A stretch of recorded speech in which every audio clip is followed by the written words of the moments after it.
Hello everyone, I'm Dr. Sapna Dadwal. I'm working as a professor in the Department of Management at St. Andrews Institute of Technology and Management. This is lecture number 10 of Unit 3 of Organizational Behavior. This subject is taught in semester 4 of CSE, ETCE and Civil Engineering. The topic I'm going to discuss in this lecture are definition of leadership, functions of leadership, styles of leadership, qualities of good leader. So I'm starting with definition of leadership. Leaders and their leadership skills play an important role in the growth of any organization. Leadership refers to the process of influencing the behavior of people in a manner that they strive willingly and enthusiastically towards the achievement of group objectives. A leader should have the ability to maintain good interpersonal relations with the followers or subordinates and motivate them to help in achieving the organizational objectives. In the words of Knudsen and O'Donnell, leadership is the ability of manager to induce subordinate to work with confidence and zeal.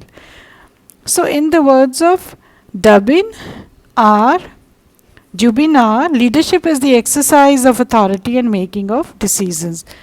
In the words of Alford and Beatty, leadership is the ability to secure desirable action from a group of followers voluntarily without the use of coercion. So very clear from this what leadership means.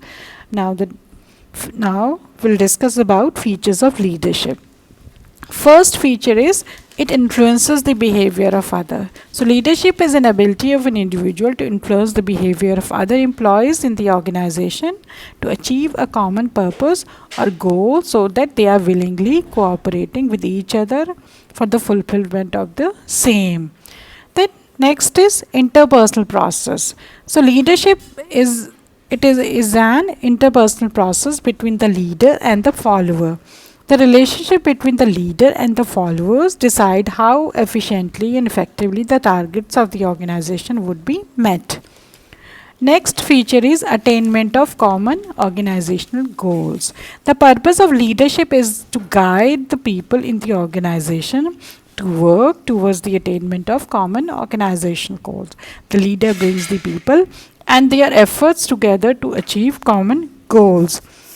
Next is continuous process. Leadership is a continuous process. A leader has to guide his employees every time and also monitor them in order to make sure that their efforts are going in the same direction and they are not deviating from their goals.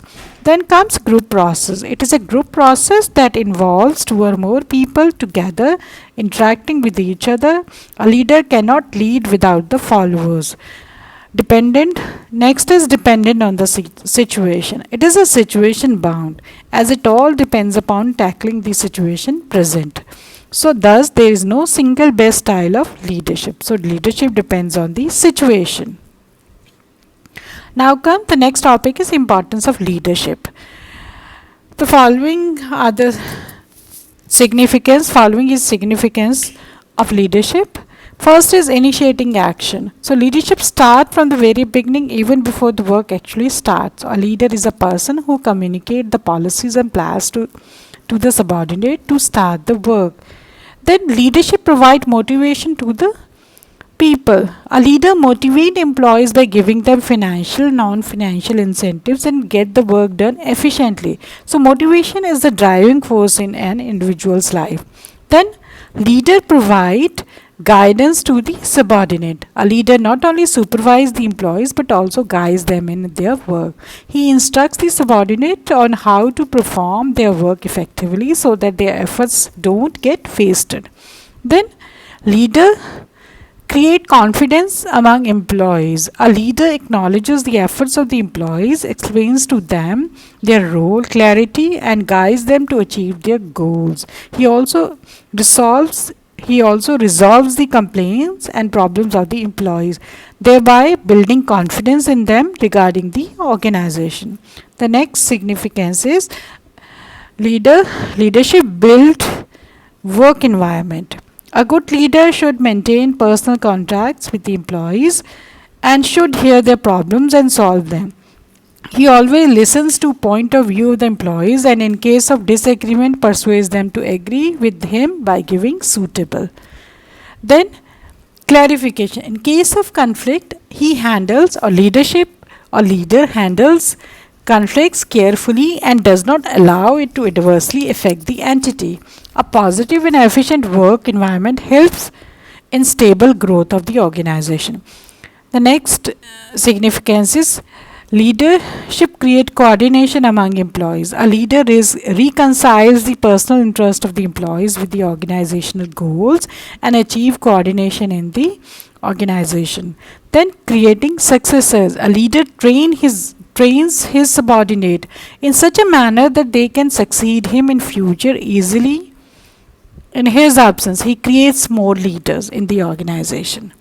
Then a leader induces changes in the organization. A leader persuades, clarifies, and inspires employees to accept any change in the organization without much resistance and discontentment. He makes sure that employees don't feel insecure about the changes. The next topic is qualities of a good leadership or good leadership. First is personality. A pleasing personality always attracts people. A leader should also be friendly and yet authoritative so that he inspires people to work hard and like him. The second is he should be knowledgeable.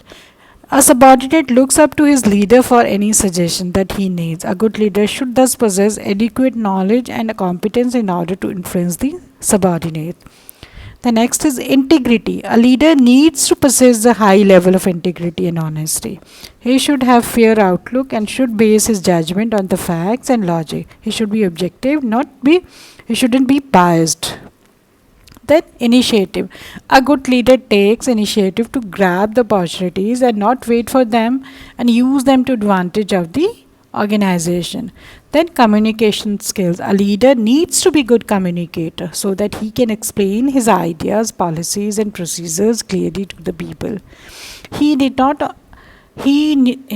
only needs to be a good speaker but also be good listener, counselor and persuader.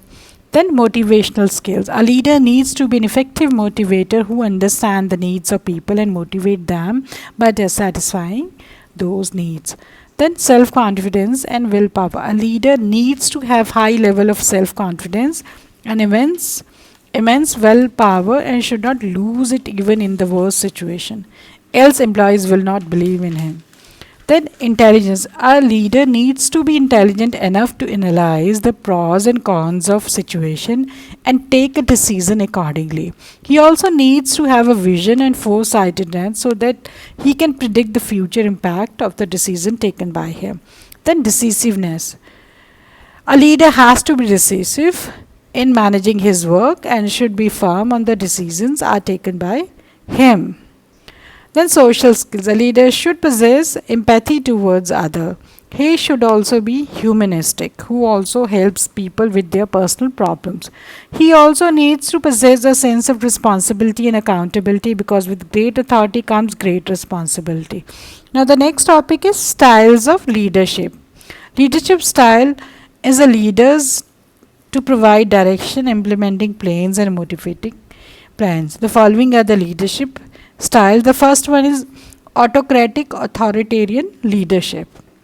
A leader who adopts the authoritarian style or autocratic style dictate policy and procedures and direct the work done by the group without looking for any meaningful input from the subordinates.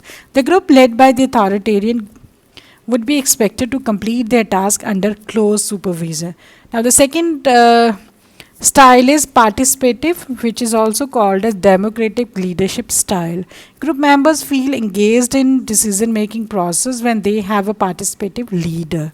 Those leaders practicing the participative leadership styles offer guidance to the group as for their input in decision making but retain a final say.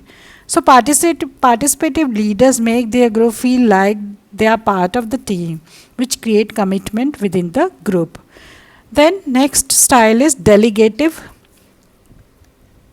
leadership, which is also called as laissez-faire leadership style. So leaders practicing the delegative leadership style are very hands-off. They offer little or no guidance to their group and leave decision making up to the group. Our delegative leaders will provide the necessary tools and resources to complete a project and will take responsibility for the group decisions and actions. But power is basically handed over to the group. Then comes transactional leadership. Transactional leadership is a set of activities that involve an exchange between followers and leaders and deal with daily tasks. Transactional leadership deals with those day-to-day tasks that get the job done. Now come charismatic leadership. Charismatic leaders don't doubt their own decisions. They move forward unwaveringly and believe that the decisions they make are the correct ones. They move through the crowd of their followers, shaking hands and lending an encouraging word. They are undeniably clear on their expectations and where they see the company going. They have mastered the art of developing images for themselves that others want to emulate. Charismatic leaders have 4 common personality traits. First, high degree of confidence and lack of internal conflict. They have high energy and enthusiasm. They have very good communication skills. They have very good image and a role model for their followers. Now, next is transformational leadership. Transformational leadership takes a chapter out of the book of charismatic leadership. Followers admire and are inspired to act, but the transformational leadership concept takes that one step further and expects intellectual stimulation from a leader as well as individual consideration, in which a leader singles out followers and provides them with additional motivation. So, transformational leaders motivate and teach with a shared vision of the future. They communicate well. They inspire their group because they expect the best from everyone and hold themselves accountable as well. So, transformational leaders usually exhibit the following trait: integrity, self-awareness, authenticity, empathy. Now, next leadership style is a servant leadership style. Southwest Airline Organization. If you have read up on the Southwest Airline Organization, then you will come to know, understand, or you will understand the concept of servant leadership. They profess to practice it daily. A servant leader is someone, regardless of their level on the corporate hierarchy, who leads by meeting the needs of the team. So, values are important in the world of servant leadership, and those that lead within this network do so with generosity of spirit. Servant leaders can achieve power because of their ideals and ethics. Now, the next topic is functions of leadership. First function is setting goals. A leader is expected to perform creative function of laying out goals and policies to persuade the subordinate to work with zeal and confidence. Second is organizing.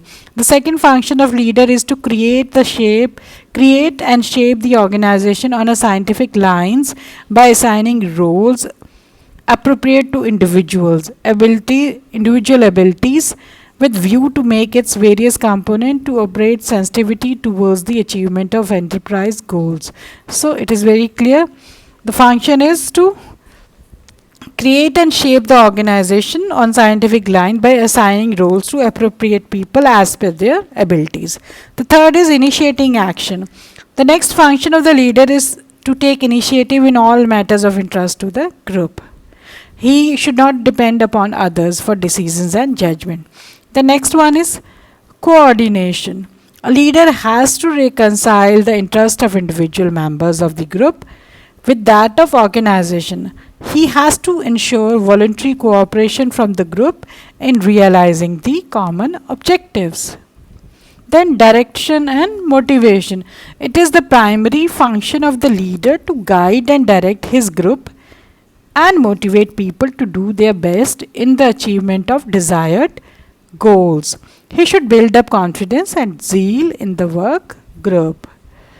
Then, link between management and workers. A leader works as a necessary link between the management and the workers. He interprets the policies and programs of the management to his subordinates and represents the subordinates' interest before the management. He can prove effective only when he can act as the true guardian of the interest of his subordinates. So he is a link between management and worker. So it is very clear from this that leadership or leaders set goals for employees. He organized the structure on scientific lines and assigned roles to appropriate people according to their abilities. And he initiate actions in all matters. He shouldn't depend upon others for decisions and judgment. Then he has to coordinate or reconcile interest of individual members of the group with that of organization. Then he has to direct and motivate people, and he should build confidence and zeal in the work group, and he is the link between management and workers. These are the questions which are related to the above topic. If any query is there, please do contact me. Thank you so much.